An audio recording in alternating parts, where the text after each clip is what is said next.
नमस्कार दोस्तों, ज्ञान भारती के इस नए वीडियो में आपका स्वागत है। और हम परिसंचरण तंत्र यानी सर्कुलेटरी सिस्टम का दूसरा भाग लेकर आ गए हैं। थोड़ा विलम्ब हुआ परंतु हम फाइनली उसको लेकर आ गए हैं और आज हम उसको जो भी हमारा बचा हुआ भाग यानी हृदय, लसिका तंत्र और धमनियाँ और सिराएँ जो भी बचा हुआ है वो हम आज पूरा इसमें कवर कर लेंगे और अगले वीडियो में हम अगला तंत्र लेकर आ जाएंगे। तो शुरू करते हैं परिसंचरण तंत्र का दूसरा भाग। सबसे पहले हम देखते हैं कि विलियम हार्वे ने 1628 में परिसंचरण तंत्र की खोज की थी। हमें ध्यान रखना है कि अगर हमसे पूछा जाए तो हमें याद रखना है कि विलियम हार्वे ने 1628 में परिसंचरण तंत्र की खोज की थी। फिर हम देखते हैं कि यहाँ पर मैंने एक मानव हृदय का एक चित्र बनाया हुआ है। आइए मैं आपको सतही स्तर पर बता देता हूँ कि ये फिगर कहाँ कैसा है, कौन सी संरचना कहाँ पाई जाती है, और फिर जब हम डीप में पढ़ेंगे तो इसको बार बार देखते जाएंगे और हमें पूरी तरह से ये याद हो जाएगा। आइए हम देखते हैं कि ये दाहिना हिस्सा है और ये बायां हिस्सा है। दाहिने हिस्से में आपको एक ये संरचना दिखाई दे रही है, ये है दाहिना आलिंद यानी राइट एट्रियम, और उसके नीचे है ये दाहिना निलय यानी राइट वेंट्रिकल। इनके बीच में एक संरचना जो आपको दिखाई दे रही होगी वो है ट्राइकस्पिड यानी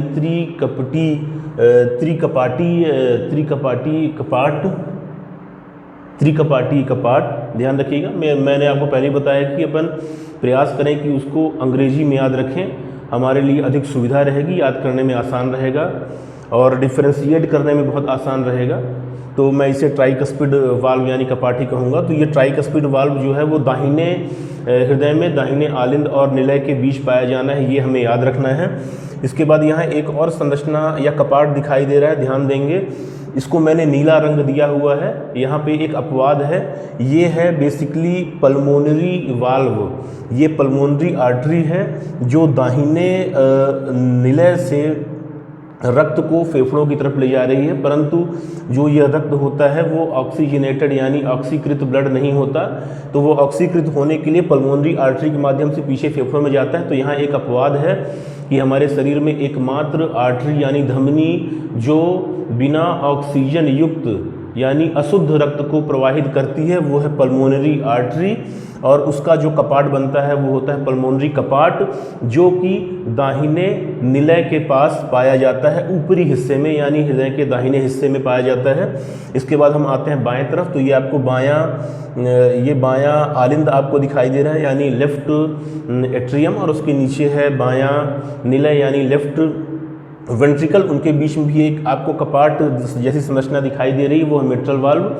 तो हमें ये ध्यान रखना है कि मिट्रल वाल्व जो है वो बाएं निलय और आलिंद के बीच पाया जाता है, और ट्राइकस्पिड वाल्व या कपाट जो है वो दाहिने आलिंद और निलय के बीच पाया जाता है। यहाँ पर एक और संरचना हमें दिखाई दे रही है, वो है महाधमनी कपाट यानी एओर्टिक वाल्व, और यहीं से महाधमनी की शुरुआत होती है और ऊपर जाकर ये एक आर्च बनाती है। जो ये आर्च आपको महाधमनी की दिख रही है, और यहाँ से पूरे शरीर में धमनियाँ फैल जाती हैं और ऑक्सीजनेटेड यानी शुद्ध रक्त को पूरे शरीर में प्रवाहित करती हैं। एक महत्वपूर्ण बात मैं आपको और बताना चाहूँगा कि हार्ट का जो नीचे का नुकीला हिस्सा होता है जो बिल्कुल नीचे तक चला जाता है उसे हार्ट का एपेक्स यानी हार्ट का शिखर कहते हैं, और हार्ट का जो ये हिस्सा होता है जो थोड़ा सा बैठा हुआ सा प्रतीत होता है वो हार्ट का बेस कहलाता है। एक चीज़ हमें और ध्यान रखनी है कि जो हमारा ये बीच की हड्डी होती है, हर व्यक्ति अपने शरीर में इसको महसूस कर सकता है, ये बीच की हड्डी जिसको स्टर्नम कहा जाता है। तो हमारा जो हार्ट होता है उसका एक तिहाई हिस्सा हमारे स्टर्नम के दाहिनी तरफ होता है, और इसका 2/3 हिस्सा हमारे स्टर्नम के बाईं तरफ होता है। ये हमें ध्यान रखना है कि जो हमारी स्टर्नम हड्डी है 1/3 हिस्सा दाहिने तरफ हार्ट का और 2/3 हिस्सा जो है वो बाएं तरफ होता है। इसके बाद और हम हार्ट के बारे में देखते हैं कि मानव हृदय पेशी मस्कुलर शंक्वाकार कोनिकल पाइन कोन जैसी संरचना होती है।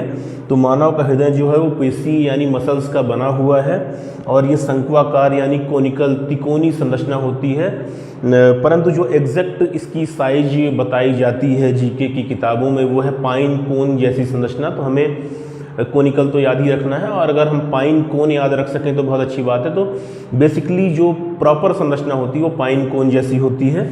मानव और अन्य स्तनधारी जीवों तथा चिड़ियों में 4 चैम्बर पाए जाते हैं। जैसे कि मैंने आपको 4 चैम्बर अभी गिनाए हैं, दाहिना आलिंद निलय और बायां आलिंद निलय, तो 4 चैम्बर।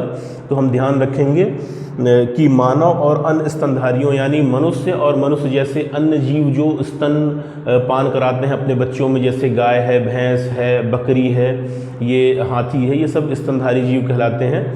तो इनमें और साथ में चिड़ियों में हार्ट में 4 चैम्बर होते हैं। सरीसृप यानी रेप्टाइल यानी ऐसे जीव जो ज़मीन में सरक के चलते हैं और उनमें 3 चैम्बर पाए जाते हैं। और जो मछलियां होती हैं उनमें हार्ट में 2 चैम्बर पाए जाते हैं। इनमें भी बीच बीच में अपवाद है कई जगह पे, तो जब हम क्लासिफिकेशन पढ़ेंगे जीवों का तब उसको वहाँ पे क्लियर करेंगे। पर अभी मोटे तौर पर हमें ये याद रखना है कि मानव, अन्य स्तनधारियों और चिड़ियों में 4 चैम्बर होते हैं, रेप्टाइल यानी सरीसृप में 3 चैम्बर होते हैं और मछलियों में 2 चैम्बर पाए जाते हैं। इसके बाद हम देखते हैं कि मानव का हृदय 12 सेंटीमीटर लंबा, मानव का हृदय 12 सेंटीमीटर लंबा, 8 सेंटीमीटर चौड़ा, 12 सेंटीमीटर लंबा, 8 सेंटीमीटर चौड़ा और 6 सेंटीमीटर मोटा होता है और लगभग इसका वजन 300 ग्राम होता है। हमें ये याद रखना है, ये एग्जैक्ट डेटा है और ये हमें याद रखना है। इसके बाद हम देखते हैं कि मानव का जो हृदय है वो यहाँ पे आप देखिएगा मैंने लिखा है 3rd ICS से लेके 6th ICS तक। यहाँ पे ICS का मतलब है इंटरकॉस्टल स्पेस, यानी हमारे पसलियों के बीच की जगह।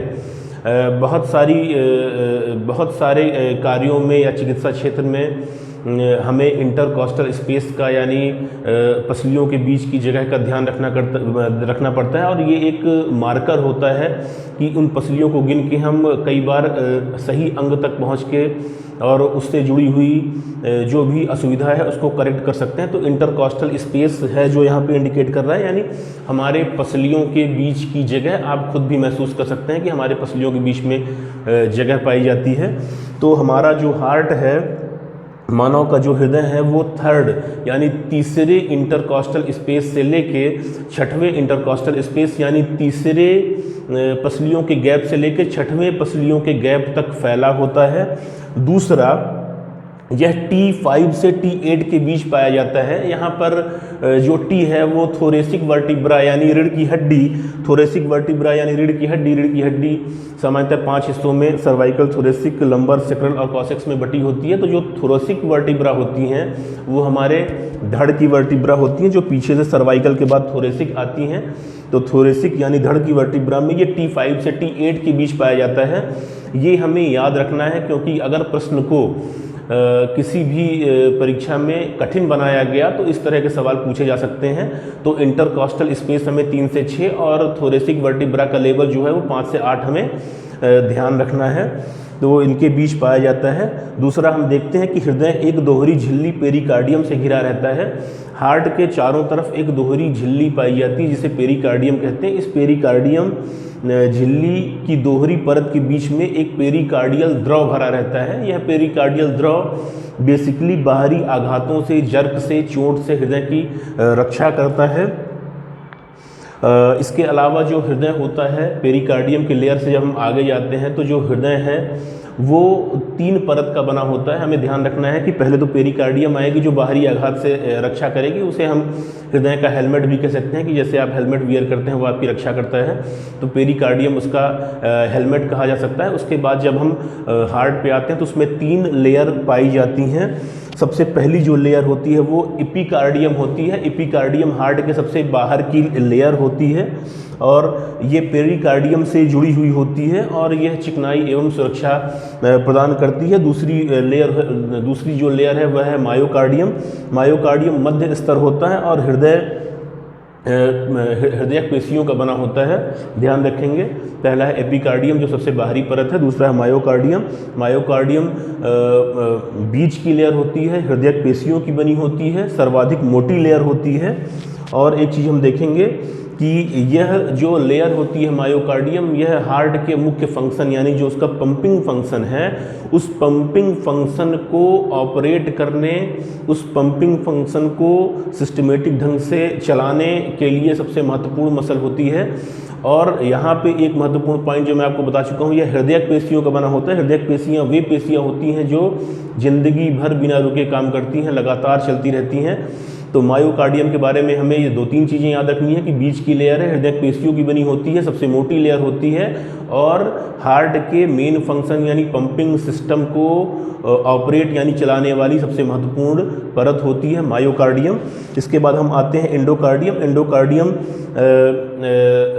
एपिथीलियम, सल्की एपिथीलियम की बनी सबसे अंदर की लेयर होती है और इसका मेन फंक्शन होता है चिकनाहट प्रदान करना। इस चिकनाहट की वजह से जो ब्लड होता है वो हार्ट के अंदर की सतह पर चिपकने नहीं पाता, तो ये एपिकार्डियम एंडोकार्डियम का मुख्य काम होता है। तो हमें ध्यान रखना है कि एपिकार्डियम सबसे बाहर की, एपिकार्डियम सबसे बाहर की, मायोकार्डियम बीच की और एंडोकार्डियम सबसे अंदर की लेयर होती है।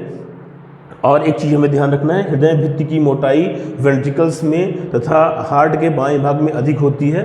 उसका कारण ये है कि हृदय की जो भित्तियाँ यानी जो ये वाल्स होती हैं वो हार्ट के बाएं चैम्बर में बाएं तरफ ज़्यादा मोटी होती है, क्योंकि इस बाएं चैम्बर बेसिकली बाएं वेंट्रिकल का मुख्य फंक्शन होता है कि शुद्ध रक्त को रिसीव करके कहाँ से, बाएं आलिंद से रिसीव करके महाधमनी कपाट के माध्यम से पूरे शरीर में सप्लाई करना, पूरे शरीर में फेंकना। तो ये मुख्य पंप की क्रिया होती है। इसलिए यहाँ पे हृदय पेशियों, हृदय भित्ति का आकार, दीवारों का आकार ज़्यादा मोटा पाया जाता है। उसका यही कारण है क्योंकि पूरे शरीर को, ब्लड को बाएं वेंट्रिकल को पंप करना है। इसके बाद हम देखते हैं हृदय में 4 कोष्ठक पाए जाते हैं, जो मैंने आपको बता दिए हैं। 4 कोष्ठक पाए जाते हैं, एक बार हम फिर सुन लें। 4 कोष्ठक पाए जाते हैं। मानव, अन्य स्तनधारियों, चिड़ियों में 4 कोष्ठक होते हैं। सरीसृप यानी रेप्टाइल में 3 कोष्ठक होते हैं और मछलियों में 2 कोष्ठक होते हैं। तो मानव में दाहिना आलिंद, दाहिना निलय और बायां आलिंद, बायां निलय। दाहिने आलिंद और दाहिने निलय के बीच में जो कपाट पाया जाता है उसे ट्राइकस्पिड कपाट बोलते हैं। बाएं आलिंद और बाएं निलय के बीच में जो कपाट पाया जाता है उसे मिट्रल कपाट कहते हैं। दाहिने साइड में जो पल्मोनरी आर्टरी अशुद्ध रक्त को ले जाती है वहाँ पर पल्मोनरी कपाट पाया जाता है। और बाएं हृदय यानी बाएं चैम्बर में बाएं निलय में जो एक कपाट पाया जाता है वो महाधमनी या एओर्टिक कपाट होता है, जहाँ से शुद्ध रक्त जो है वो पूरे शरीर में सप्लाई होता है। हमें इस चीज़ को हमेशा ध्यान रखना है। आइए अब हम जान लेते हैं बहुत महत्वपूर्ण चीज़ के बारे में, जो कि अक्सर कन्फ्यूजन का सबसे बड़ा विषय बनता है और कन्फ्यूजन की वजह से कई बार ये चीज़ें हमसे गलत होती हैं और हमारा स्कोर जो है वो कम होता है। तो आज हम इस कन्फ्यूजन को बिल्कुल ख़त्म कर देते हैं। हम जानते हैं वाल्व यानी कपाट यानी हार्ट के चारों कपाट के बारे में सारी चीज़ें। कपाट यानी वाल्व, हमारे हार्ट में 2 तरह के वाल्व पाए जाते हैं। एक होते हैं एवी वाल्व और दूसरा होता है सेमी लूनर वाल्व। ध्यान रखना है, 2 तरह के कपाट पाए जाते हैं। एक होता है एवी वाल्व यानी एट्रियोवेंट्रिकुलर वाल्व यानी एट्रियोवेंट्रिकुलर कपाट यानी आलिंद निलय कपाट, और दूसरा होता है सेमी लूनर यानी अर्धचंद्राकार कपाट। एवी वाल्व जो होते हैं वो 2 तरह के होते हैं। पहला होता है माइट्रल वाल्व और दूसरा होता है ट्राइकस्पिड वाल्व। एवी वाल्व, जैसा कि मैंने आपको पहले ही बताया था कि जो 2 चैम्बर्स के बीच में पाए जाते हैं वो एवी वाल्व कहलाएंगे। तो एक होता है माइट्रल और एक होता है ट्राइकस्पिड। माइट्रल वाल्व द्विकपाटीय होता है, ध्यान रखेंगे, सबसे बड़ा कन्फ्यूज़न यही बनता है। माइट्रल वाल्व जो कि हार्ट के बाएं तरफ पाया जाता है, आलिंद और निलय के बीच में, उसमें 2 कलियाँ पाई जाती हैं, यानी माइट्रल वाल्व में 2 कलियाँ पाई जाती हैं और यह एक दिशीय प्रवाह प्रदान करता है। सामान्यतः सारे कपाट एक दिशीय प्रवाह प्रदान करते हैं, इसी तरह ये भी एक दिशीय प्रवाह। उसका मतलब ये होता है कि जब एक बार कपाट खुलने के बाद रक्त आगे चला जाता है तो कपाट तुरंत बंद हो जाता है और रक्त का बैक फ्लो जो है वो रुक जाता है। तो इसे एक दिशीय फ्लो कहते हैं। तो ध्यान रखना है कि माइट्रल वाल्व में 2 कलियाँ पाई जाती हैं। इसी तरह ट्राइकस्पिड यानी त्रिवलनी कपाट जो है वो दाहिने आलिंद और दाहिने निलय के बीच में पाया जाता है और इसका नाम त्रिवर्णी कपाट इसीलिए है कि इसमें 3 कलियां पाई जाती हैं। तो यहाँ पे क्लियर डिफरेंशिएशन हो गया कि अगर ट्राइकस्पिड यानी त्रिकपाटी त्रिवर्णी कपाट की बात की गई है तो उसमें 3 कलियां होंगी, तो सीधी सी बात है कि माइट्रल वाल्व में 2 कलियां होंगी। यहाँ पे एक और कन्फ्यूज़न क्रिएट होगा, सेमी लूनर वाल्व। तो जैसे मैंने आपको पहले बताया कि हमारे पास हमारे हृदय में 2 सेमी लूनर वाल्व पाए जाते हैं। पहला होता है पल्मोनरी वाल्व और दूसरा होता है एओर्टिक वाल्व। ये दोनों सेमी लूनर यानी अर्धचंद्राकार कलियों युक्त होते हैं। अर्धचंद्राकार संरचना इनकी दिखाई देती है। और सबसे महत्वपूर्ण चीज़ हमें अब याद रखना है कि इन दोनों सेमी लूनर वाल्व में 3 कलियां पाई जाती हैं। दाहिने निलय के ऊपरी भाग के बाएं तरफ पल्मोनरी आर्च या पल्मोनरी वाल्व 3 अर्धचंद्राकार कलियां, और बाएं निलय के ऊपरी भाग में दाहिने तरफ महाधमनी एओर्टा के उद्गम पर एओर्टिक वाल्व 3 अर्धचंद्राकार कलियां। एक बार फिर देखिए फिगर में, जो पल्मोनरी आर्टरी है जो अशुद्ध रक्त ले जा रही है, वहाँ पर दाएं निलय के ऊपरी भाग में पल्मोनरी वाल्व, और इसी तरह जहाँ से शुद्ध रक्त पूरे शरीर में सप्लाई होना है या महाधमनी कपाट यानी बाएं निलय के ऊपरी भाग में महाधमनी कपाट। ये दोनों सेमी लूनर वाल्व हैं और इन दोनों वाल्व में 3 कलियां पाई जाती हैं। तो अब आज से हमें इस चीज़ को कभी नहीं भूलना है कि हमारे शरीर के, हमारे हार्ट में पाए जाने वाले 4 वाल्व में से सिर्फ एक वाल्व यानी माइट्रल वाल्व, जो कि बाएं आलिंद और बाएं निलय के बीच पाया जाता है, में 2 कलियां पाई जाती हैं। इसके अलावा जो बाकी 3 कपाट यानी वाल्व पाए जाते हैं उनमें 3 कलियां पाई जाती हैं। तो 2 तरह के वाल्व हो गए, एवी वाल्व और सेमी लूनर वाल्व। तो जो आलिंद और निलय के बीच पाए जाते हैं वो माइट्रल और ट्राइकस्पिड हो गए, और जो इसके अलावा जो रक्त को एक हृदय तक ले जाने, रक्त को एक फेफड़े तक ले जाने में और एक पूरे शरीर में सप्लाई करने के लिए दो चेंबर होते हैं, जिन्हें semi lunar valve, pulmonary valve और एओर्टिक वाल्व कहते हैं, में 3 कलियां पाई जाती हैं। तो एक वाल्व में 2 यानी माइट्रल वाल्व में 2 कलियां और बाकी 3 कपाट में 3 कलियां। ये आज से हमें याद रखना है। जल्दी से जान लेते हैं धमनी और शिराओं के बारे में। तो रक्तवाहिनियाँ 2 तरह की होती हैं, धमनी और शिराएं, और फिर इनके जो है वो सब डिवीज़न होते जाते हैं। तो मोटे तौर पर 2 तरह की होती हैं धमनी और शिराएं। तो धमनियाँ यानी आर्टरीज रक्त को हृदय से विभिन्न अंगों तक ले जाती हैं। ध्यान रखेंगे, धमनियाँ ऑक्सीजनेटेड ब्लड यानी शुद्ध रक्त को हमारे हृदय से शरीर के विभिन्न हिस्सों तक, विभिन्न अंगों तक ले जाती हैं। दूसरा, इनकी दीवार मोटी तथा लचीली होती है एवं अंदर सकरी होती है और नहीं चिपकती। नहीं चिपकने का कारण है कि दीवार मोटी होती है। अगर बीच में कभी किसी भी कारण से स्पेस क्रिएट होता है तो वो कभी चिपकती नहीं है, वो हमेशा फूली रहती हैं। कारण है दीवार मोटी होती है और अंदर सकरी होती है, इसीलिए ये कभी चिपकती नहीं है। रंग गुलाबी, चटक लाल कपाट नहीं पाए जाते और गहराई पर पाई जाती हैं। इनका रंग गुलाबी होता है क्योंकि इनमें शुद्ध रक्त बहता है, जो कि हीमोग्लोबिन के ऑक्सीजन कैरी करने के कारण, जैसा मैंने आपको पहले बताया था कि हीमोग्लोबिन का एक अणु ऑक्सीजन के 4 अणुओं को कैरी करता है और जाके विभिन्न अंगों पर छोड़ देता है एक अस्थायी बंध के माध्यम से। तो उसी वजह से जो शुद्ध रक्त का रंग है वो गुलाबी होता है। चूँकि शुद्ध रक्त जो है वो धमनियों में बहता है, इसलिए धमनियाँ जो हैं वो गुलाबी रंग की चटक लाल दिखाई देती हैं। इनमें कपाट नहीं पाया जाता। कपाट ना पाए जाने का कारण सिर्फ ये है कि बाएं हार्ट के बाएं चेंबर यानी बाएं निलय, बाएं वेंट्रिकल, लेफ्ट वेंट्रिकल के द्वारा जो पंप किया जाता है ब्लड, उसका फ्लो इतना तेज होता है कि ब्लड जो है वो बहुत तेज़ी से शरीर के विभिन्न अंगों तक पहुँचता है। इसीलिए इनमें कपाट की कोई आवश्यकता नहीं होती है। आगे हम देखते हैं कि शुद्ध ऑक्सीजन युक्त रक्त का प्रवाह करती हैं, और पल्मोनरी धमनी इसका अपवाद है, वह अशुद्ध रक्त को प्रवाहित करती है। इसके अलावा सारी धमनियां जो हैं वो शुद्ध रक्त को प्रवाहित करती हैं। जो हमारे शरीर का रक्तचाप यानी ब्लड प्रेशर होता है, जो कि हमारे स्वास्थ्य का एक बहुत बड़ा संकेत, इंडिकेटर होता है, वो धमनियों से ही नापा जाता है।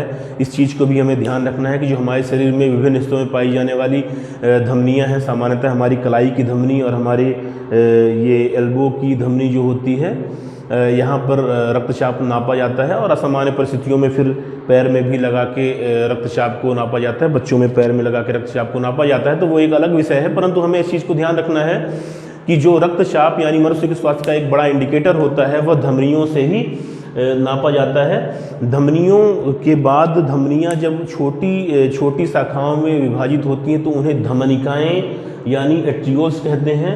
धमनिकाएँ धमनियों की पतली शाखाएं होती हैं, इनका व्यास कम, संख्या असंख्य और आगे चलकर रक्त कोशिकाओं में जुड़ती हैं। तो धमनी के बाद उनकी जो और छोटी ब्रांचेस बनी वो धमनिकाएँ, और इन धमनिकाओं के बाद रक्त कोशिकाओं का नंबर आ जाता है जहाँ पर आर्टरी और वेंस यानी धमनी और शिराएँ आपस में मिल जाती हैं और डिफ्यूज़न पद्धति द्वारा अपने अंदर बह रही हवा और बाकी चीज़ों का आदान प्रदान करती हैं। इसी तरह हम देखते हैं शिराओं के बारे में। शिराएँ रक्त अंगों से हृदय तक ले जाती हैं। ध्यान रखेंगे सिराएँ जो होती हैं वो विभिन्न अंगों से रक्त को हृदय तक ले जाती हैं। यहाँ पर मैंने बनाया हुआ है, पहले आपको नहीं बताया, अब बता देता हूँ कि ये जो हृदय का बायां हिस्सा है, यहाँ पर ये ऊपरी जो हिस्सा है ये सुपीरियर वेना केवा आ रही है, और ये नीचे वाला जो हिस्सा है ये इन्फीरियर वेना केवा है, जिन्हें हिंदी में अधोवर्ती महाशिरा और अग्रवर्ती महाशिरा कहते हैं, परंतु हमें अंग्रेजी में याद रखना है जो नीचे से जा रही है वो इन्फीरियर वेना केवा, जो ऊपर से आ रही है वो सुपीरियर वेना केवा। तो ये दोनों हार्ट के, ध्यान रखेंगे, इन्फीरियर और सुपीरियर वेना केवा जो कि अशुद्ध रक्त को प्रवाहित करती हैं, पूरे शरीर से अशुद्ध रक्त को लाती हैं। वो लाते ही हार्ट के बाएं चेंबर में, वो लाते ही हार्ट के दाएं चेंबर में।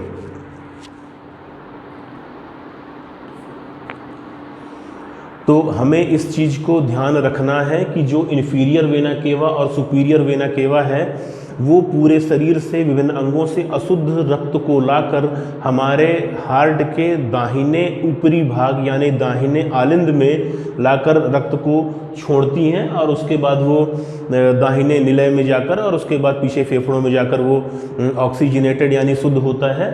तो हम देखते हैं कि इन्फीरियर और सुपीरियर वेना केवा रक्त को हमारे शरीर के दाहिने आलिंद में ला रही हैं। इस चीज़ को हमें ध्यान रखना है। और एक बहुत गहराई वाली बात मैं आपको बता दूं जो कि ना आपको किसी जीके की बुक में मिलेगी और ना कोई आपको बताने वाला है।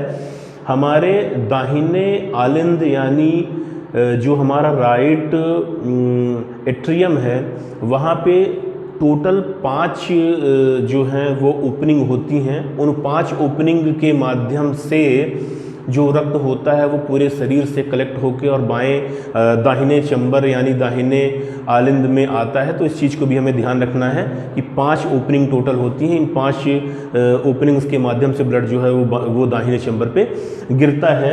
इसी तरह जो हमारा बायां चैम्बर होता है जहाँ पीछे से रक्त ऑक्सीजनेटेड होके और हमारे हार्ट के बाएं आलिंद में पहुँचता है, वहाँ पर टोटल 4 ओपनिंग होती हैं जो कि हार्ट के, जो कि हमारे फेफड़े के दोनों तरफ से यानी पल्मोनरी आर्टरी और पल्मोनरी वेन। तो जो पल्मोनरी वेन है जो कि शुद्ध रक्त को कैरी करती है, हमें इस चीज़ को ध्यान रखना है कि जो पल्मोनरी वेन होती है हमारे शरीर में एकमात्र ऐसी वेन है जो शुद्ध रक्त को फेफड़ों से ले जाकर हार्ट के बाएं आलिंद में छोड़ती है। कि टोटल 4 शाखाएं होती हैं, 2 शाखाएं बाएं फेफड़े से और 2 शाखाएं दाहिने फेफड़े से निकलती हैं। वो चारों शाखाएं जाकर खुलती हैं हमारे हार्ट के बाएं आलिंद में। तो हमें इस चीज़ को कभी नहीं भूलना है, हमेशा याद रखना है। किसी भी बुक में आपको नहीं मिलने वाला। अशुद्ध रक्त की 5 ओपनिंग्स होती हैं हमारे दाहिने आलिंद में और शुद्ध रक्त की 4 ओपनिंग्स होती हैं हमारे बाएं आलिंद में। तो आगे हम देखते हैं शिराओं के बारे में। शिराएँ अशुद्ध रक्त का प्रवाह करती हैं पल्मोनरी शिरा के अलावा, जैसा कि मैंने आपको पहले बताया था। इनका रंग बैंगनी होता है क्योंकि इनमें अशुद्ध रक्त प्रवाहित होता रहता है। ये त्वचा के बिल्कुल नीचे पाई जाती हैं। शिराओं को आप भी देख सकते हैं, ये जो दिखाई दे रही हैं वो सब शिराएँ हैं, जबकि धमनियाँ जैसा कि मैंने आपको पहले बताया गहराई में पाई जाती हैं। और शिराएँ जो होती हैं वो सिरका यानी वेन्यूल्स में डिवाइड होती हैं। ये वेन्यूल्स जो होती हैं वो पतली असंख्य शिराएँ होती हैं जो रक्त कोशिकाओं से जाकर मिलती हैं। एक चीज़ शिराओं के बारे में मैं आपको और बता देना चाहता हूँ कि शिराओं में जो रक्त की गति होती है वो धीमी होती है, और धीमी होने की वजह से रक्त के विपरीत यानी बैक फ्लो को रोकने के लिए शिराओं में जगह जगह पर वाल्व पाए जाते हैं। तो इस चीज़ का हमें ध्यान रखना है कि धमनियों में वाल्व नहीं पाए जाते, शिराओं में वाल्व पाए जाते हैं। शिराओं की जो दीवारें होती हैं वो अधिक मोटी नहीं होती, और शिराएँ जो होती हैं, शिराएँ अंदर उतनी सकरी भी नहीं होती जितनी सकरी आर्टरीज होती हैं, और ये अगर बीच में कोई स्पेस आ जाए या रक्त का प्रवाह रुकता है तो ये चिपक भी जाती हैं। अब हम जानते हैं रक्त कोशिकाएं यानी ब्लड कैपिलरीज के बारे में। एक सामान्य सा आप लोगों का संदेह मैं यहाँ पे दूर करना चाहता हूँ। आर्टरीज यानी जो हमारी धमनियाँ हैं वो मोटी, जो उनकी मुख्य रक्त सप्लाई यानी ब्लड सप्लाई हो गई वो धमनी और सिराएँ हो गई। इनकी छोटी ब्रांचें जो हैं वो धमनिकाएँ और सिरिकाएँ हो गई, जिन्हें एट्रियोल और वेन्योल कहते हैं। इसके बाद जो इनकी सबसे छोटी यानी ऊतक स्तर पे, यानी जहाँ पर हमारे शरीर में कोशिकाओं को पोषक पदार्थ और साथ में गैसों का आदान प्रदान शुरू होता है, वहाँ पर ये बहुत पतली और एक जालनुमा संरचना जिसे कि ब्लड कैपिलरीज कहते हैं में विभाजित होती हैं। और ये ब्लड कैपिलरीज जो हैं वो आपस में आकर मिल जाती हैं। जैसे मान लीजिए ये धमनियाँ हैं, धमनिकाएँ हैं, ये सिरिकाएँ हैं, और ये आपस में आकर एक जाल जैसी संरचना बना लेंगी। और ये जाल जो है ये डिफ्यूज़न के माध्यम से और परासरण के माध्यम से चीज़ों का आदान प्रदान यहाँ पर शुरू हो जाता है। तो इसका एक प्रॉपर आरेख है जो कि मैं आपको बताने वाला हूँ, ध्यान से देखेंगे। रक्त कोशिकाएं जो हैं वो ऊतकों के अंदर पाई जाती हैं। जैसा कि मैंने आपको पहले बताया, भित्ति की मोटाई एक कोशिकीय स्तर की होती है, यानी जो कैपिलरीज होती हैं इनकी मोटाई मात्र एक कोशिकीय स्तर की होती है। और इनके अंदर जब रक्त प्रवाहित होता है तो इतनी कम जगह होती है कि जो रक्त की कोशिकाएं हैं वो एक एक करके आगे बढ़ती हैं, पूरे फ्लो के साथ नहीं, कोशिकाएं एक एक करके आगे बढ़ती हैं। आरबीसीज व्यास आरबीसीज से मात्र थोड़ा सा बड़ा होता है और रक्त का प्रवाह जो है वो पंक्तिबद्ध तरीके से होता है। ये मैंने पहले ही लिखा हुआ है। तो जो इसका एक आरेख बनता है, यानी अगर हम रक्त कोशिकाओं के बारे में एक प्रॉपर व्यू अगर अपना क्लियर करना चाहें तो मैं आपको बता दूं, आज के बाद आप कभी मत नहीं भूलिएगा इस चीज़ को, कि जो ब्लड कैपिलरीज होती हैं उनका निर्माण जो होता है वो एक रेखा में चलता है। और वो रेखा शुरू होती है धमनियों से, धमनियाँ डिवाइड होती हैं धमनिकाओं में, यानी आर्टरी से आर्ट्रियोल, धमनिकाएँ डिवाइड होती हैं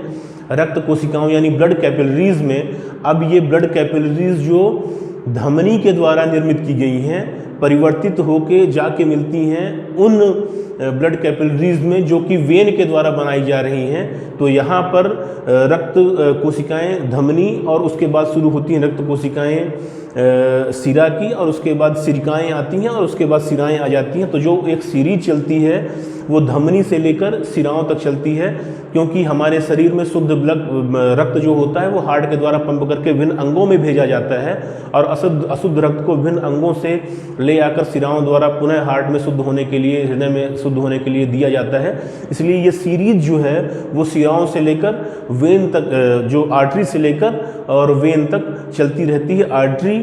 आर्ट्रियोल यानी धमनी, धमनिका, और रक्त कैपिलरीज यानी रक्त कोशिकाएं, उसके बाद फिर वेन की रक्त कोशिकाएं, और उसके बाद सिरिकाएं, और उसके बाद सिरा।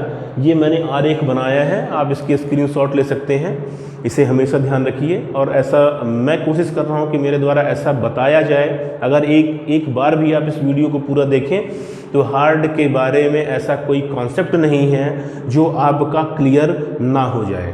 अब हम जानते हैं एक बहुत अच्छे विषय के बारे में, जहाँ से आपके हार्ट के लगभग सारे जो डाउट्स हैं वो क्लियर होंगे। और अगर आपने मात्र इतना भी देख लिया तो बहुत सारे आपके डाउट्स चूँकि क्लियर होंगे तो आपसे प्रश्न बनने की संभावना बढ़ेगी।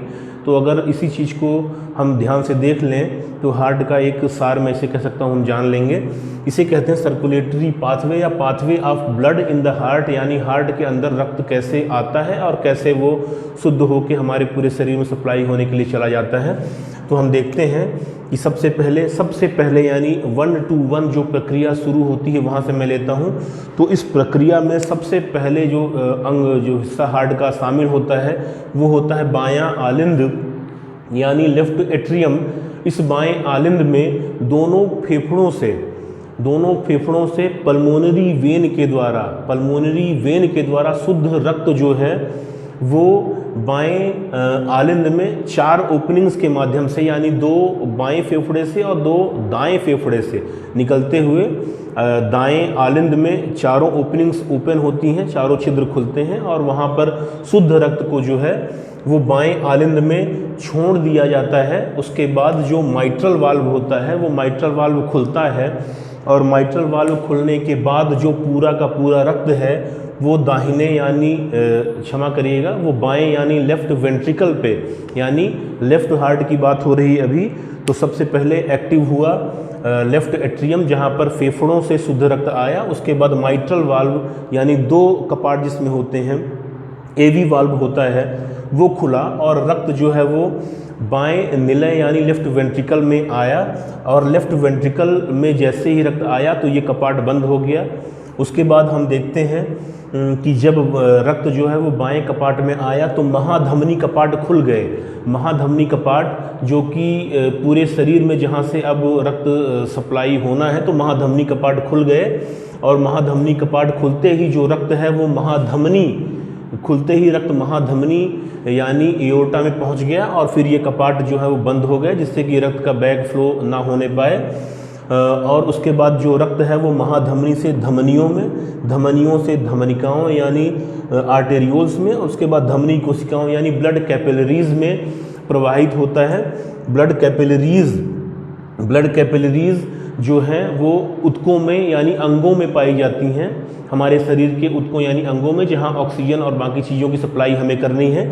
और उसके बाद उस सप्लाई के बाद सिरा कोशिकाएं यानी जो वेन की कैपिलरीज हैं वहाँ पर जो रक्त है वो पहुँचता है। उसके बाद वो सिरिकाओं यानी वेन्यूल्स में, उसके बाद सिराओं यानी वेन्स में और उसके बाद अग्र एवं पश्चिम महासिरा एवं यानी इन्फीरियर और सुपीरियर वेना केवा जो कि मैं आपको पहले बता चुका हूँ। अब रक्त यहाँ पहुँचता है और यहाँ पहुँचने के बाद रक्त जो है वो दाहिने हार्ट के ऊपरी भाग यानी दाहिने आलिंद में खुलता है। यानी हमारे शरीर से जो अब रक्त आया अशुद्ध रक्त वो अब दाहिने आलिंद में खुला। इसमें कुल 5 ओपनिंग्स होती हैं, बाएं तरफ 4 और दाहिने तरफ 5 ओपनिंग्स होती हैं, 5 छिद्र होते हैं। इन 5 छिद्रों से जो अशुद्ध रक्त है वो दाहिने आलिंद में आया। तो हम देखते हैं कि दाहिने आलिंद में आया।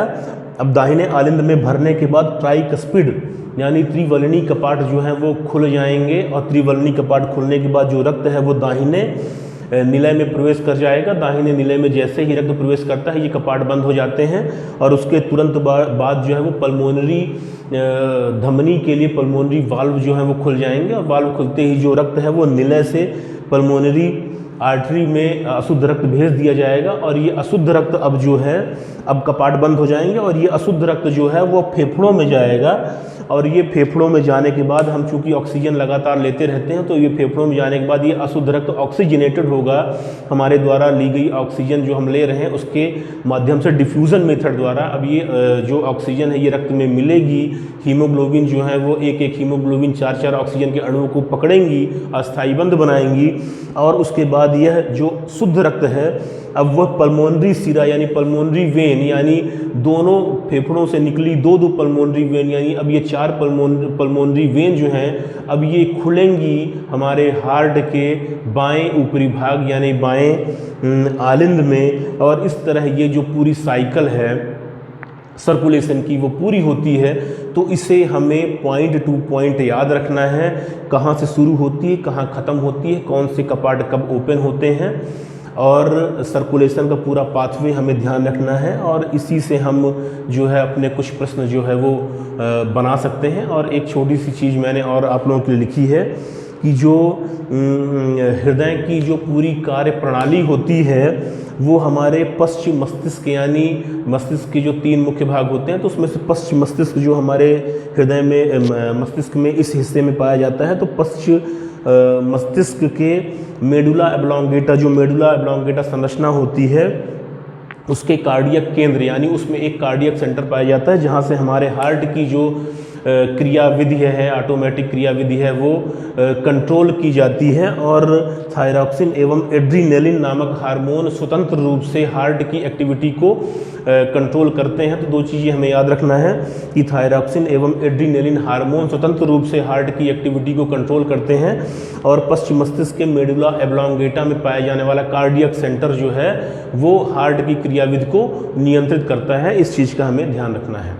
और आइए अब हम जानते हैं रक्तचाप यानी ब्लड प्रेशर के बारे में। जैसा कि मैंने आपको पहले बताया कि ब्लड प्रेशर जो होता है वो किसी भी व्यक्ति के स्वास्थ्य का एक बहुत बड़ा इंडिकेटर होता है। रक्तचाप का बढ़ना बहुत ही नुकसानदेह होता है, रक्तचाप का घटना भी नुकसानदेह होता है। रक्तचाप के बढ़ने से जो हमारे शरीर की धमनियाँ हैं उनके जो नाजुक हिस्से या बहुत सक्रिय जगह पर जब भी प्रवाहित होती हैं तो उन पर जोर पड़ने से वो फट जाती हैं, और इनके फटने से आपने एक सामाजिक शब्द सुना होगा, ब्रेन हैमरेज हो जाना। तो इनके फटने से ब्रेन हैमरेज हो जाता है, और कई बार जब ये सिग्नल के रूप में हमें मिलती हैं तो अचानक रक्तचाप बढ़ने वाले मरीज की नाक से खून आने लगता है, यानी जो सुपरफिशियल आर्टरीज होती हैं वो फट जाती हैं। तो वो एक सिग्नल होता है कि आप अपने रक्तचाप को नियंत्रित करें। कई लोगों को ये सिग्नल प्राप्त नहीं हो पाता और सीधे ब्रेन की जो बड़ी महत्वपूर्ण धमनियाँ होती हैं वो फट जाती हैं और ब्रेन हैमरेज हो जाता है। कई लोगों की तत्काल मृत्यु हो जाती है, कई लोग बच भी जाते हैं। तो आइए हम जानते हैं रक्तचाप के बारे में। जो रक्तचाप होता है वो दो परिस्थितियों पर निर्भर करता है। एक परिस्थिति होती है वो होती है संकुचन की, जिसे सिस्टोल कहा जाता है, और दूसरी स्थिति होती है अनुशिथिलन की, जिसे डायस्टोल कहा जाता है। जैसा कि नाम से ही स्पष्ट है, संकुचन में कोई चीज़ जो है वो संकुचित होती है और अनुशिथिलन में कोई चीज़ जो है वो शिथिल हो जाती है। तो संकुचन और अनुशिथिलन ये दोनों हार्ट की मुख्य क्रियाएं हैं। पंपिंग जो उसका कार्य है उसकी मुख्य ये दोनों क्रियाएं होती हैं, और इसी के माध्यम से हमारे शरीर में रक्त की सप्लाई होती है, और वहीं से रक्त जो है वो रक्त को नापा जाता है, या उसे हम कहते हैं जो रक्तचाप होता है वहीं से वो क्रिएट होता है। तो एक चीज़ हमें महत्वपूर्ण चीज़ और ध्यान रखनी है कि हमारे जो हार्ट में ये अनुशिथिलन और संकुचन की क्रिया होती है वो हमारे पूरे शरीर में, पूरे हार्ट में एक साथ नहीं होती, बल्कि हमारे ऊपरी दो जो हिस्से होते हैं, यानी ऊपरी दाएं और बाएं आलिंद होते हैं, वो एक बार संकुचन और अनुशिथिलन करते हैं, और उसके तुरंत बाद जो होता है हमारे जो नीचे के हिस्से हैं, यानी दाहिना और बायां निलय यानी राइट और लेफ्ट वेंट्रिकल, उसके बाद वो अनुशिथिलन, संकुचन और अनुशिथिलन करते हैं। तो हमारे हार्ट के ये दोनों हिस्से यानी ऊपरी और नीचे वाले ये अलग अलग संकुचन और अनुशिथिलन यानी सिस्टोल और डायस्टोल को प्रदर्शित करते हैं। तो आइए देखते हैं संकुचन यानी दोनों निलयों का एक साथ सिकुड़ना, दोनों निलयों का एक साथ सिकुड़ना और रक्त का हृदय से बाहर जाना, यानी दोनों निलय एक साथ सिकुड़ेंगे, हार्ट के दोनों लोअर चैम्बर एक साथ सिकुड़ेंगे और जो रक्त है वो हृदय से बाहर जाएगा। दो कंडीशन में बाहर जाएगा।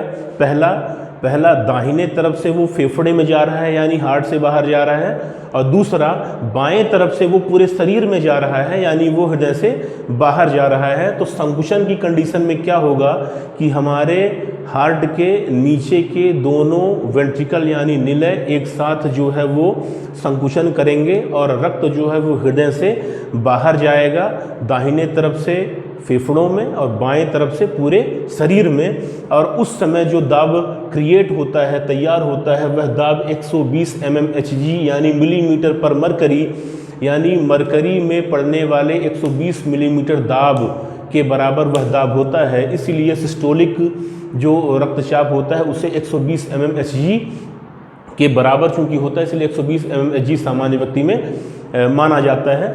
इसके बाद अनुशिथिलन यानी डायस्टोल, तो सिकुड़ने के बाद निलयों का फैलना, तो सिकुड़ने के बाद अब निलय फैलेंगे और रक्त का आलिंद से निलय में भरना, यानी रक्त का जो आलिंद में, दोनों आलिंद में रक्त आ रहा है, एक तो पूरे शरीर से अशुद्ध रक्त आ रहा है आलिंद में, दाहिने आलिंद में यानी दाहिने एट्रियम में, और दूसरा फेफड़ों से साफ होकर रक्त आ रहा है दाहिने बाएं आलिंद में। तो ऑक्सीजनेटेड जो है वो बाएं में आ रहा है और डीऑक्सीजन यानी अशुद्ध यानी डीऑक्सीजनेटेड जो है वो आ रहा है दाहिने में। तो ये दोनों भरे रहते हैं और जैसे ही ये वेंट्रिकल्स जो है वो फैलते हैं, दोनों कपाट खुलते हैं और ऊपर से यानी आलिंदों से रक्त जो है वो वेंट्रिकल्स में चला जाता है, और उस समय जो दाब क्रिएट होता है वह पारे के 80 मिलीमीटर दाब के बराबर होता है। इसलिए डायस्टोलिक रक्तचाप जो है वो 80 mmHg होता है। एक स्वस्थ मनुष्य में इसे जो सामान्य बीपी है वो 120/80। एक चीज़ को हमें और ध्यान रखना है, बहुत लोग गलती करते हैं, कई लोग 80/120 कह देते हैं या 80/140 कह देते हैं या 60/120 कह देते हैं, वो गलत है। सबसे पहले इस सीरीज में सिस्टोल आता है, सिस्टोल पहले क्रिएट होता है, उसके बाद डायस्टोल आता है, तो डायस्टोल क्रिएट होता है तो सिस्टोल 120 और डायस्टोल 80। अब जिसका जितना हो, किसी का 140, किसी का 160, किसी का 180 और डायस्टोल 80, 100, 120, तो पहले सिस्टोल यानी 120 और फिर डायस्टोल यानी 80। तो पहले हमें डायस्टोल को सिस्टोल को लेना है, उसके बाद डायस्टोल को काउंट करना है। तो एक स्वस्थ मनुष्य में जो है वो 120/80 mmHg मिलीमीटर पर मरकरी जो है रक्तचाप होता है। स्फिग्मोमैनोमीटर यानी बीपी ऑपरेटस यानी बीपी नापने की एक मशीन होती है जिसमें से हवा द्वारा दाब क्रिएट किया जाता है और पारे का स्तर, उसमें से जब हम हवा भरते हैं तो पारा जो है वो ऊपर की ओर जाता है और जब वो नीचे आता है तो जहाँ जितना मनुष्य का रक्तचाप होता है वहाँ पर वह ब्लिंक करने लगता है और स्टेथोस्कोप के माध्यम से हम उसे सुन भी सकते हैं और आंखों से हम देख सकते हैं कि वो ब्लिंक करता है। तो वही मनुष्य का सिस्टोलिक रक्तचाप होता है और जहाँ तक वो ब्लिंक करता हुआ आता है और जहाँ से वो ब्लिंक करना बंद कर देता है वो मनुष्य का डायस्टोलिक रक्तचाप होता है। उसके बाद हाइपरटेंशन यानी उच्च रक्तचाप की स्थिति तब बनती है जब मनुष्य का रक्तचाप 150/90 से ऊपर निकल जाए, यानी सिस्टोलिक रक्तचाप जो है वो 150 से ऊपर और डायस्टोलिक रक्तचाप जो है वो 90 से ऊपर निकल जाए तो वो हाइपरटेंशन यानी उच्च रक्तचाप की समस्या से ग्रसित कहा जाएगा और इससे अधिक बढ़ने पर फिर धमनियों का फटना भी शुरू हो जाता है। इसी तरह हाइपोटेंशन यानी निम्न रक्तचाप यानी जब हमारा सिस्टोलिक प्रेशर जो है वो 100 से कम हो जाए और डायस्टोलिक प्रेशर वो 50 से कम हो जाए तो वो हाइपोटेंशन यानी निम्न रक्तचाप की कंडीशन कही जाएगी। यह कंडीशन कई बार अत्यधिक डिहाइड्रेशन यानी शरीर से पानी का निकलना, चाहे वो दस्त के माध्यम से, चाहे पसीने के माध्यम से, चाहे उल्टी के माध्यम से, किसी माध्यम से हो, या बहुत ज़्यादा हमारे शरीर से रक्त के बह जाने के कारण कई बार हाइपोटेंशन यानी निम्न रक्तचाप की समस्याएं हो जाती हैं। कई बार विभिन्न बीमारियों की वजह से, शरीर में संक्रमण होने की वजह से भी निम्न रक्तचाप हो जाता है। तो इन चीज़ों को हमें ध्यान रखना है। आइए अब हम जानते हैं कार्डियक साइकिल यानी हृदय चक्र के बारे में कि हृदय की जो एक्टिविटी होती है वो कितनी देर में संपन्न होती है और किस फेज में कितना हमें समय लगता है। बिल्कुल जीके की तरह मैं आपको बताने वाला हूँ, इसमें मेडिकल टर्मिनोलॉजी या चिकित्सा क्षेत्र से जुड़े हुए लोगों जैसा कॉन्सेप्ट नहीं, क्योंकि वो बहुत बड़ा आरेख होता है और बहुत सिस्टमेटिक तरीके से वो होता है।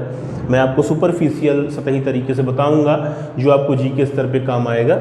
कार्डियक साइकिल या हृदय चक्र जो है हमेशा ध्यान रखना है हमें 0.8 सेकंड का होता है, यानी हमारे शरीर की एक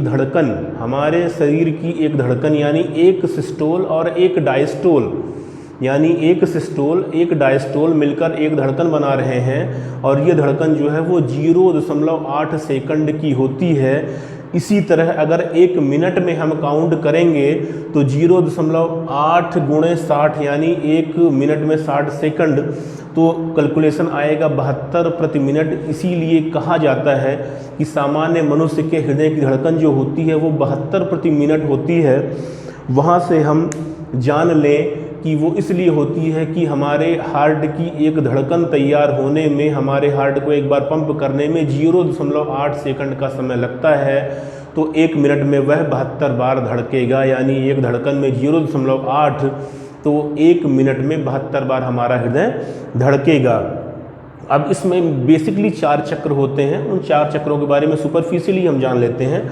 ये 4 चक्र होते हैं। पहला होता है एट्रियल सिस्टोल, दूसरा होता है एट्रियल डायस्टोल। जैसा कि मैंने आपको पहले बताया था, ध्यान दीजिए, मैंने आपको बताया था कि हमारे हार्ट के ऊपरी 2 चैम्बर एक बार सिस्टोल और डायस्टोल करते हैं और उसके बाद नीचे के दोनों चैम्बर जो हैं वो सिस्टोल और डायस्टोल करते हैं, यानी दोनों अलग अलग बार संकुचन और शिथिलन करते हैं। उसी में हम देखते हैं कि जो ऊपरी तरफ का यानी जो हमारा एट्रियम यानी आलिंद वाला सेक्शन होता है वो एट्रियल सिस्टोल में 0.1 और एट्रियल डायस्टोल में 0.7 सेकंड का समय लेता है। तो इसका कुल कैलकुलेशन हो जाता है 0.8।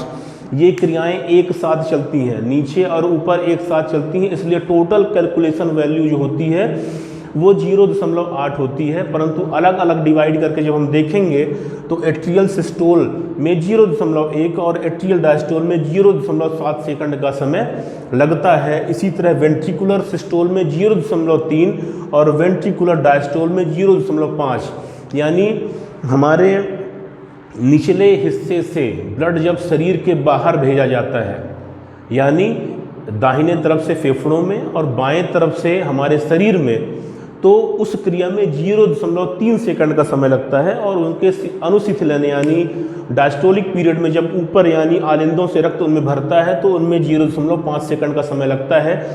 तो ये क्रिया एक साथ होती है तो 0.8 सेकंड का समय लगता है। तो एट्रियल सिस्टोल डायस्टोल और वेंट्रिकुलर सिस्टोल डायस्टोल जो है वो एक साथ संपन्न होते हैं। तो दोनों क्रिया में होल सोल 0.8 सेकंड का समय एक बीट को बनाने में लगता है। तो 1 मिनट में 72 बीट तैयार होती हैं। इसीलिए सामान्य मनुष्य में 1 मिनट में हार्ट 72 बार धड़कता है कहा जाता है, कहा नहीं जाता, धड़कता ही है।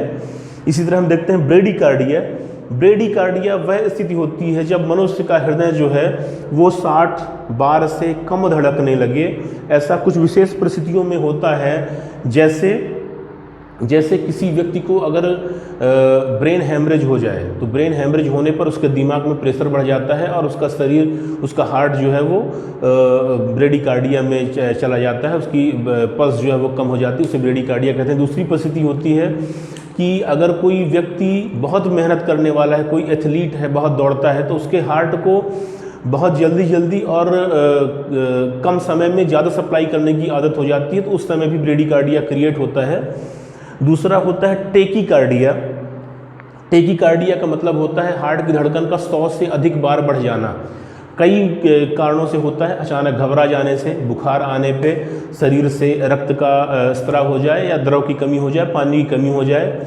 तो बहुत सारी परिस्थितियों में हमारे शरीर में टेकीकार्डिया क्रिएट होता है। पर मोटे तौर पर हमें ये याद रखना है कि टेकीकार्डिया 100 से ऊपर और ब्रेडिकार्डिया 60 से नीचे अगर पल्स जाती है तो ये दोनों कंडीशन क्रिएट होती हैं। बेसिकली हमें इस साइकिल के बारे में ध्यान रखना है कि कहाँ कितनी टाइमिंग हमें देनी पड़ रही है बीट को बनाने में। एट्रियल सिस्टोल डायस्टोल और वेंट्रिकुलर सिस्टोल डायस्टोल में कितना समय लगता है। जानते हैं हृदय की धड़कन का नियमन कैसे होता है, यानी रेगुलेशन ऑफ हार्ट बीट। इसका मतलब यह है कि हमारे हृदय में धड़कन आती कैसे है। बहुत बड़ा सवाल है, कभी किसी ने ध्यान नहीं दिया होगा, मैं गारंटी से कह सकता हूँ। कभी किसी ने ये नहीं सोचा होगा, बस पढ़ लिया होगा कि SA नोड से जनरेट होती है, फिर AV नोड में जाती है। पर कभी किसी ने ये ध्यान नहीं दिया होगा कि ये आखिर जनरेट होती क्यों है। उसके जनरेट होने का एक बहुत महत्वपूर्ण कारण है, वो कारण होता है सोडियम और पोटेशियम पंप। हमारे शरीर में जो तंत्रिका तंत्र की सप्लाई है वो सोडियम पोटेशियम पंप पे डिपेंड करती है। वहाँ से इलेक्ट्रिकल इम्पल्स जनरेट होते हैं जो कि तंत्रिकाओं के माध्यम से प्रवाहित होते हैं, और इसी तंत्रिका कोशिका यानी न्यूरॉन के माध्यम से सिग्नल जो है वो भेजा जाता है SA नोड पे, और उस S नोड में उस सिग्नल के माध्यम से विद्युतीय सिग्नल जो है वो तैयार होते हैं, और वो फिर वो पूरे हार्ट में सप्लाई किए जाते हैं हार्ट की धड़कन को क्रिएट करने के लिए। तो आज से हमें इस चीज़ को ध्यान रख लेना है कि जो हार्ट की धड़कन का नियमन यानी हार्ट बीट का रेगुलेशन है वह एक स्वचालित यानी ऑटोमेटिक क्रिया होती है, और वो क्रिएट होती है तंत्रिका कोशिकाएं यानी न्यूरॉन के माध्यम से, जो कि सोडियम पोटेशियम पंप के द्वारा करंट सप्लाई करती हैं SA नोड पे। और वहाँ से जो मेन जो बिजली है वो हमारे हार्ट में 4 खंभों के माध्यम से दौड़ाई जाती है अगर मैं कहूँ। और ये 4 खंभे होते हैं। पहला खंभा होता है SA नोड, दूसरा खंभा होता है AV नोड, तीसरा खंभा होता है बंडल ऑफ हिज, और चौथा खंभा होता है पुरकिंजे फाइबर्स। इन्हीं चारों खंभों पे हमारे हार्ट की पूरी विद्युत की सप्लाई जो है वो डिपेंड करती है। तो आइए अब हम जानते हैं इन खंभों के बारे में। पहले SA नोड को हार्ट का पेस मेकर कहा जाता है, क्योंकि तंत्रिकाओं द्वारा सबसे पहले SA नोड पर जाकर ही सिग्नल जो है वो दिया जाता है। SA नोड जो होता है वो राइट एट्रियम यानी दाहिने आलिंद में सुपीरियर वेना केवा के बगल में होता है। ये दाहिना आलिंद है और ये सुपीरियर वेना केवा होता है, और बिल्कुल यहीं पर जो है वो SA नोड पाया जाता है। ये जो जगह मैं आपको बता रहा हूँ, बिल्कुल यहीं पर SA नोड पाया जाता है। ध्यान देंगे कि हमारे हार्ट का पेसमेकर कहा जाता है। एक सवाल है, ये महत्वपूर्ण सवाल है, हमें जानना चाहिए कि हमारे हार्ट का पेसमेकर क्या है। तो SA नोड है, जिसे साइनो अरिकुलर नोड कहते हैं। पूरा याद करने की जरूरत बिल्कुल नहीं है, SA नोड से ही आपका काम हो जाना है। पर अगर आप ज़्यादा जानना चाहते हैं तो साइनो अरिकुलर नोड कहते हैं। यह हार्ट का पेसमेकर कहलाता है। राइट एट्रियम यानी दाहिने आलिंद में, सुपीरियर वेना केवा ऊपरी हिस्से पर उसके जस्ट बगल में पाया जाता है। अंडाकार संरचना होती है, 1.3 सेंटीमीटर लंबा होता है, और इसका मुख्य कार्य होता है हार्ट के दोनों ऊपरी हिस्सों यानी दाहिने आलिंद और बाएं आलिंद को कॉन्ट्रैक्ट करना, यानी अपने सिग्नल के माध्यम से हार्ट के ऊपरी हिस्सों को सप्लाई करना जिससे उनमें कॉन्ट्रैक्शन हो सके। जैसा कि मैंने लिखा हुआ है, अगर कोई मेडिकल का विद्यार्थी भी इस चीज़ को देख रहा है, कोई नर्सिंग का विद्यार्थी देख रहा है, तो जो हमारा SA नोड होता है, जो ऊपरी यानी वेंट्रिकल्स यानी जो हमारे आलिंद होते हैं, एट्रियोल्स होते हैं, उनको जब सप्लाई प्रदान करता है तो एक ECG कहलाती है। ECG कहलाती है इलेक्ट्रोकार्डियोग्राफी, यानी हमारे हार्ट में जो सप्लाई हो रही है और हार्ट में हमारे जो कंडक्शन सिस्टम चल रहा है, उस कंडक्शन सिस्टम को कागज़ पर उतारने का एक आरेख होता है जिसे इलेक्ट्रोकार्डियोग्राम कहते हैं, जिससे हार्ट अटैक के बारे में हमें जानकारी मिलती है कि सप्लाई बराबर है या कहीं पे अटैक आया है। उसमें एक P वेव आती है, वो P वेव जो है वो SA नोड द्वारा ही जनरेट होती है, क्योंकि P वेव जो है वो ऊपरी यानी आलिंद की एक्टिविटी को दर्शाती है। तो ये हमें याद रखना है, बाकी GK के हिसाब से बहुत ज़रूरी भाग नहीं है। एक महत्वपूर्ण चीज़ हमें याद रखनी है कि SA नोड जो कि हमारे हार्ट का पेस मेकर कहलाता है, इसकी कैपेसिटी 60 से 100 बीट जनरेट करने की होती है, ये हमें याद रखना है।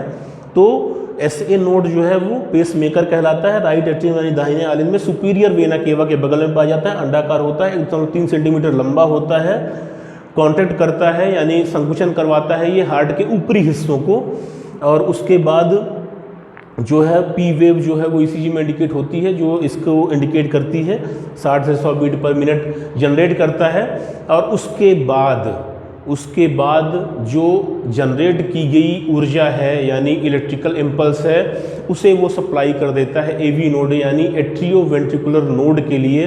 तो एट्रियोवेंट्रिकुलर नोड जो होता है वो राइट एट्रियम के बेस में, यानी ये जो राइट एट्रियम है राइट एट्रियम के बिल्कुल बेस में पाया जाता है, बिल्कुल इस जगह पे ये होता है AV नोड, बिल्कुल इस जगह पे, और SA नोड जो होता है वो बिल्कुल ऊपर पाया जाता है, तो बिल्कुल बेस में पाया जाता है, जिसे कॉक्स ट्रायंगल कहते हैं। अगर बहुत डीप हमें जानना है तो जो एग्जैक्ट सिचुएशन होती है, कुछ लोग इसे कॉच ट्रायंगल, कुछ लोग इसे कॉक्स ट्रायंगल कहते हैं, तो जो एग्जैक्ट सिचुएशन होती है वो AV नोड की वो होती है कॉक्स ट्रायंगल, जो कि राइट एट्रियम पे होती है।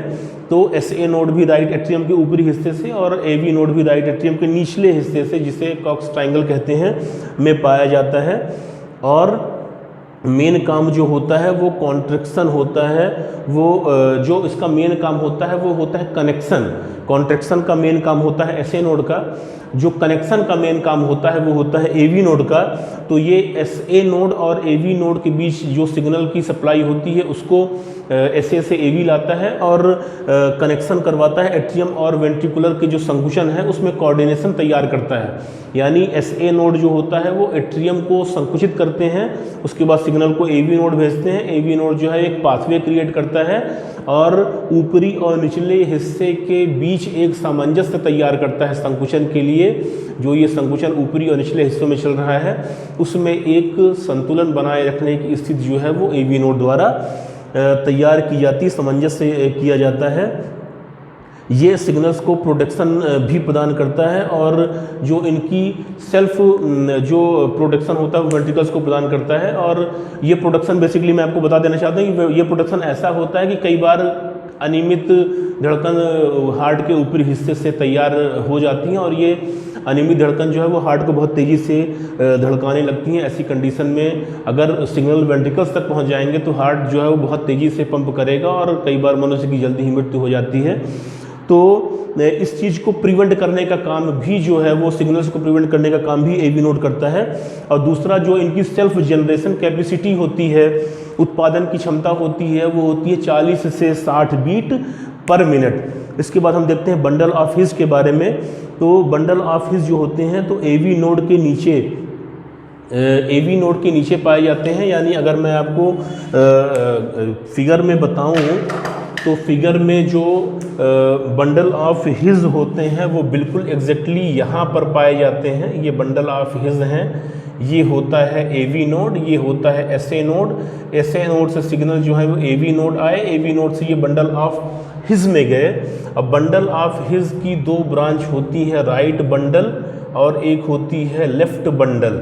तो राइट बंडल जो है वो राइट साइड की तरफ सप्लाई प्रदान करती है और जो लेफ़्ट होती है वो लेफ़्ट की तरफ सप्लाई प्रदान करती है। तो इसकी दो ब्रांच होती हैं बेसिकली, जैसा कि मैंने लिखा हुआ है, यह AV नोड के नीचे पाया जाता है और तेज़ी से AV नोड से सिग्नल को प्राप्त करता है। SA नोड से AV और AV नोड से बंडल ऑफ हिज में तेज़ी से सिग्नल को प्राप्त करता है और इम्पल्स को राइट और लेफ़्ट ब्रांच के माध्यम से, इम्पल्स को राइट और लेफ़्ट ब्रांच के माध्यम से पुरकिंजे फाइबर्स तक पहुंचाने का काम करता है। तो यहाँ पे हम एक चीज़ और अपना संदेह क्लियर करेंगे। अगर मेरे कहने से आपको क्लियर नहीं हुआ है तो मैं समझा के आपको क्लियर कर देता हूँ कि इम्पल्स जो है वो जनरेट हुई SA नोड पे सोडियम पोटेशियम पंप या और तंत्रिका कोशिकाओं के द्वारा। यहाँ से जो जनरेट हुई इम्पल्स, उसने काम क्या किया, ऊपरी चेंबर्स को कांटेक्ट करने का। दूसरा जो काम किया वो सिग्नल को AV नोड में भेजने का। AV नोड ने एक पाथवे क्रिएट किया और एक कनेक्शन दिया नीचे की ओर। वो कनेक्शन जो है वो जाता है कहाँ पर, बंडल ऑफ हिज में, और बंडल ऑफ हिज एक लॉन्ग सप्लाई होती है, लॉन्ग सप्लाई होती है जो इम्पल्स को SA नोड से AV और AV से बंडल ऑफ हिज के माध्यम से पुरकिंजे फाइबर्स तक पहुंचाती है।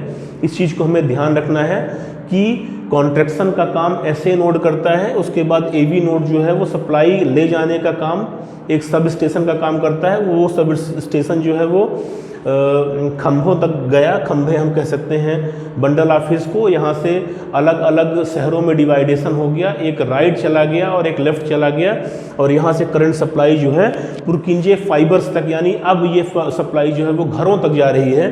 तो पुरकिंजे फाइबर्स जो होते हैं, हम यहाँ पे देखेंगे, पुरकिंजे फाइबर्स जो होते हैं बंडल ऑफ हिज से इम्पल्स प्राप्त करते हैं और वेंट्रिकल्स को कॉन्टैक्ट करने का काम करते हैं। यानी पुरकिंजे फाइबर्स जो कि वेंट्रिकल्स की दीवार में चारों तरफ फैले हुए हैं, वो वेंट्रिकल्स को कॉन्ट्रैक्ट यानी संकुचित करने के लिए इम्पल्स SA नोड से जो जनरेट होता है को वहाँ तक लाते हैं और तेज़ी से उसको कॉन्ट्रैक्ट करते हैं। ये इसीलिए ये व्यवस्था बनी है कि जो वेंट्रिकल्स होते हैं उन पर बहुत ज़्यादा लोड होता है और उनके द्वारा जब ब्लड पंप किया जाता है तो वो हार्ट से बाहर जाता है, दाहिने चेंबर के द्वारा फेफड़ों में और बाएं चेंबर के द्वारा पूरे हार्ट में। तो वहाँ पे कॉन्ट्रैक्शन के लिए बहुत अधिक शक्ति की ज़रूरत होती है। इसीलिए सप्लाई जो है पुरकिंजे फाइबर्स तक जो है वो फाइबर्स जो है वो फैले रहते हैं और एक साथ जब उनमें सप्लाई आती है तो वो कॉन्टैक्ट करते हैं। यहाँ पर देखने वाली बात एक और है कि वेंट्रिकल्स से बाहर इजेक्ट करने का फोर्स बनाता है। यानी ये व्यवस्था इसीलिए, जैसा कि मैंने आपको बताया, कि एक फोर्स तैयार होता है इसके माध्यम से। दूसरा, बंडल ऑफ हिज की जो सेल्फ जनरेशन कैपेसिटी है वो होती है 20 बीट पर मिनट की। पुरकिंजे फाइबर्स की जो सेल्फ जनरेशन कैपेसिटी होती है वो होती है 20 से 40 पर मिनट। तो ये सेल्फ जनरेशन कैपेसिटी इसीलिए होती है कि अगर ऊपर से इम्पल्स जो है वो कम आ रहे हैं किसी भी वजह से, तो ये यहाँ से सेल्फ जनरेट करके इम्पल्स को आपूर्ति को पूरा करने का प्रयास करें। तो ये SA AV bundle of his और पुरकिंजे फाइबर का एक आरेख हो गया। मैं आशा करता हूँ कि आपको समझ में आया होगा। एक बार मैं फिर आपको समझाता हूँ और इस बार आप बिल्कुल समझ जाएंगे कि सोडियम पोटेशियम पंप और कोशिका तंत्रिकाओं द्वारा एक सिग्नल तैयार किया गया जो कि SA नोड को दिया गया। SA नोड से एक स्वचालित ऑटोमेटिक, जिसे हार्ट का पेसमेकर कहते हैं, एक करंट सप्लाई तैयार हुई और ये करंट सप्लाई जो है वो दोनों आलिंदों को संकुचित करने का काम करती है। और दूसरा, ये करंट सप्लाई फिर जाती है AV नोड में। AV नोड क्या करता है, एक तो वेंट्रिकल्स को प्रोटेक्शन का काम करता है और ऊपरी और निचले यानी आलिंद और निलय के बीच में संकुचन के सामंजस्य को बनाने का काम करता है। और दूसरा, सप्लाई का सबसे बड़ा माध्यम है। AV नोड से पुरकिंजे फाइबर में सप्लाई जाती है। पुरकिंजे फाइबर की दो ब्रांचें निकलती हैं जो कि हार्ट के सेप्टम के माध्यम से, जो वेंट्रिकुलर सेप्टम है उसके माध्यम से दोनों वेंट्रिकल्स, राइट और लेफ्ट ब्रांच के माध्यम दोनों वेंट्रिकल्स पे पुरकिंजे फाइबर के रूप में फैल जाते हैं। पुरकिंजे फाइबर में अब जो सप्लाई होती है तो वहाँ से जो वेंट्रिकल्स का कॉन्ट्रैक्शन, फोर्सफुल कॉन्ट्रैक्शन है वो क्रिएट होता है। आइए अब हम जानते हैं लसिका यानी लिम्फ के बारे में। और एक चीज़ मैं आपको बता दूं कि लसिका के बारे में आप अभी तक गंभीर नहीं रहे होंगे, ना ही आपने गंभीरता से कभी इसके बारे में जानने का प्रयास किया होगा।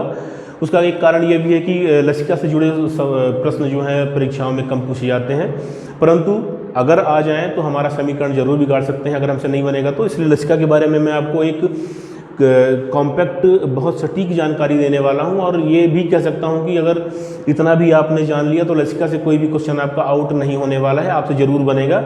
तो लसिका के बारे में एक महत्वपूर्ण चीज़ मैं आपको बता दूं डाउट क्लियर करते हुए, कि जो लसिका होता है तो हमारा शरीर जो है जिसमें ब्लड सप्लाई हो रही है, तो ब्लड सप्लाई जो होती है बड़ी धमनियों और वेंस के माध्यम से छोटी धमनियों में, उसके बाद धमनिकाओं और जो अपने वेन्यूल्स होते हैं, और फिर कैपिलरीज होती हैं जो कि ऊतक लेवल पे पाई जाती हैं, में सप्लाई होती है। तो जो हमारा रक्त जो है वो प्रवाहित हो रहा है, तो उस रक्त में दो हिस्से पाए जाते हैं, जैसा कि मैं आपको पहले ही पढ़ा चुका हूँ।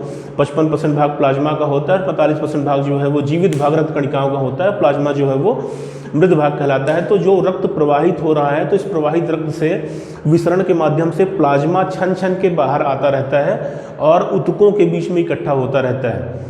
ध्यान रखेंगे, रक्त की जब प्रवाहित होता है तो जो प्लाज्मा है वो रक्त वाहिनियों से रिस के विसरण के माध्यम से बाहर आता रहता है, और बाहर आके वो ऊतकों में जो है वो इकट्ठा होता रहता है। तो विसरण के माध्यम से रिस बाहर आ रहा है, वो ऊतकों के खाली जगह पे ऊतक द्रव के रूप में एकत्र हो जाता है, और वह जब वाहिनियों में प्रवेश करता है तो उसे लसिका कहते हैं। बस यही लसिका है। आज के बाद आपका डाउट बिल्कुल क्लियर हो जाएगा। मैं ये आपको बता दूं कि लसिका है क्या। तो लसिका हमारे रक्त का ही भाग है जो सप्लाई के समय विसरण द्वारा प्लाज्मा बाहर आ जाता है और इंट्रासेलुलर स्पेस यानी ऊतकों में जो इकट्ठा हो जाता है वही लसिका है। तो इसके बारे में जान लेते हैं कि लसिका हल्के पीले रंग का होता है। आरबीसीज और हीमोग्लोबिन नहीं पाई जाती हैं, आरबीसी और हीमोग्लोबिन नहीं पाई जाती, प्लाज्मा का हिस्सा होता है। डब्ल्यूबीसी के लिम्फोसाइट्स पाए जाते हैं। इस चीज़ को हमें बिल्कुल रट लेना है कि हीमोग्लोबिन और आरबीसीज नहीं पाई जाती, डब्ल्यूबीसीज के लिम्फोसाइट्स पाए जाते हैं, डब्ल्यूबीसीज के लिम्फोसाइट्स पाए जाते हैं। कोशिकाओं के चारों ओर और ऊतक द्रव जो रक्त और कोशिकाओं के बीच पदार्थों का आदान प्रदान का माध्यम है, जब यह वाहिनियों में एकत्र होता है तब इसे लसिका कहते हैं। यानी हमारे पहले भी मैंने आपको बताया है कि जो स्तर बनता है रक्त कोशिकाओं का, जहाँ पे धमनी की तरफ से और रक्त कोशिकाओं का निर्माण होता है, फिर उसके बाद वो आगे बढ़कर वेन की रक्त कोशिकाओं का निर्माण करती हैं। तो वहाँ पे जो इंट्रासेलुलर स्पेस क्रिएट होता है, ऊतक द्रव के माध्यम से चीज़ों का आदान प्रदान होता है। उसी ऊतक द्रव का प्रवाह जब वाहिनियों में होता है तो उसे लसिका कहते हैं। और दूसरा हीमोग्लोबिन और डब्ल्यूबीसी, हीमोग्लोबिन और आरबीसी नहीं पाई जाती, डब्ल्यूबीसी के लिम्फोसाइट्स जो हैं वो पाए जाते हैं। और प्रवाह जो है वो एक दिशीय होता है, यानी ऊतक जो है वो जो इसका प्रवाह होता है, जैसे रक्त का प्रवाह जो है वो हार्ट से पूरे अंगों में और अंगों से हार्ट में, यानी दो दिशाओं में बहता है रक्त। एक चीज़ और जान जाइए, या हो सकता है आपने ना सोचा हो तो उसको समझ लें कि जो हार्ट में रक्त का प्रवाह है वो दो दिशाओं में होता है। पहला तो हृदय से पूरे शरीर में, और फिर पूरे शरीर के विभिन्न अंगों से फिर हृदय में शुद्ध होने के लिए। परंतु जो लसिका है तो लसिका का प्रवाह एक दिशीय होता है, ऊतकों से हार्ट की ओर। ध्यान रखना है, एक दिशीय होता है ऊतकों से हार्ट की ओर। ध्यान ऐसे रखेंगे कि इंट्रासेलुलर स्पेस यानी ऊतक द्रव के रूप में विद्यमान रहता है और हार्ट की ओर वो प्रवाहित होता है। अब जानते हैं लसिका गांठों के बारे में। लसिका वाहिनियाँ बीच बीच में फूलकर गांठें बनाती हैं। जो लसिका वाहिनियाँ होती हैं, चूँकि लसिका वाहिनियों को भी प्रवाहित होने के लिए एक फोर्स की ज़रूरत होती है, और वो फोर्स जो है क्योंकि कपाट इनमें पाए नहीं जाते तो इनमें गांठें होती हैं, जहाँ पर जाके प्रवाहित लसिका द्रव जो है वो इकट्ठा होता है, और इकट्ठा होकर फिर एक फोर्स के बाद एक फोर्स तैयार करके फिर वो आगे बढ़ता है, तो उन्हें लसिका गांठें कहते हैं। सबसे ज़्यादा लसिका गांठें जो होती हैं वो बहुकक्ष एवं गले में, यानी हमारा जो आर्म पिट होता है, हमारे कंधे के नीचे का हिस्सा और जो गला, यहाँ पर सबसे ज़्यादा जो है वो लसिका गांठें पाई जाती हैं। और अगर इन दोनों में पूछा जाए कि सर्वाधिक कहाँ पाई जाती हैं, तो फिर वो हमारे बहुकक्ष में, यानी हमारे एक्जिला रीजन पे, इसे एक्जिला रीजन कहा जाता है। तो एक्जिला रीजन पे सर्वाधिक लिम्फ नोड्स यानी लसिका गांठें पाई जाती हैं। और इसका कारण यह है कि जो लसिका गांठें होती हैं इनमें WBC के लिम्फोसाइट्स पाए जाते हैं, और लिम्फोसाइट जो है वो जो हमारे शरीर में रोगाणुओं से लड़ने का काम करते हैं। तो जैसे ही हमारे द्वारा किसी रोगाणु को इनहेल किया जाता है, मान लीजिए ड्रॉपलेट इन्फेक्शन यानी हवा के माध्यम से कोई रोगाणु हमारे शरीर में प्रवेश कर गया, तो हमारे शरीर में प्रवेश करते ही लसिका गांठें उसको कैच करने का काम करती हैं। वो चाहे वो कैंसर सेल हो या कोई बैक्टीरिया हो या कोई वायरस हो, उसको कैच करने का काम करती हैं, रोगाणुओं को कैच करती हैं, उनको उनके भक्षण का काम वो करती हैं। इसलिए सर्वाधिक मात्रा में इस हिस्से में पाई जाती हैं और ऐसी कंडीशन में ये सूज जाती हैं। एक और चीज़ मैं आपको बता दूं कि हमारी जो टॉन्सिल होती है, हम कोई ठंडा गर्म चीज़ अगर अल्टरनेट ले लें या कहीं हमारा कोल्ड एक्सपोजर हो जाए तो जो हमारे लिम्फ नोड्स है वो सूज जाते हैं। उसका यही कारण है कि हमारे द्वारा जो एलर्जी ले ली गई है उस एलर्जी को रोकने के लिए वो एक्टिव हो गए। तो जो टॉन्सिल पाई जाती है वो भी लसिका गांठें ही होती हैं, ये हमें जान लेना है। तो टॉन्सिल भी लसिका गांठें होती हैं और इनका जो अब एक जो इनका मुख्य कार्य होता है वो जान लेते हैं। जो कार्य होता है वो जल का अस्थायी संचय होता है, यानी जल को अस्थायी रूप से संचित करने का काम करती हैं। अधिकतम जल का अवशोषण, अगर जल की मात्रा हमारे शरीर में ज़्यादा हो जाए तो उसको अवशोषित करती हैं। दीर्घाणुओं का परिवहन, हमारे शरीर में हार्मोन्स और कुछ बड़े अणुओं का ये परिवहन भी करती हैं, और उसके अलावा वसा का परिवहन भी करती हैं, और संक्रमण से हमारे शरीर की सुरक्षा करती हैं। लसिका के बारे में हमें सिर्फ इतना ही जानना है, अगर इतना ही हम जान लें तो हमारा लसिका से कोई भी सवाल जो है वो बाउंस नहीं होने वाला। इसी के साथ हमारा परिसंचरण तंत्र का जो दूसरा भाग है वो ख़त्म होता है, और अगले वीडियो में हम अगला तंत्र यानी श्वसन तंत्र लेकर आएंगे। तब तक आप लगातार पढ़ते रहिए। धन्यवाद।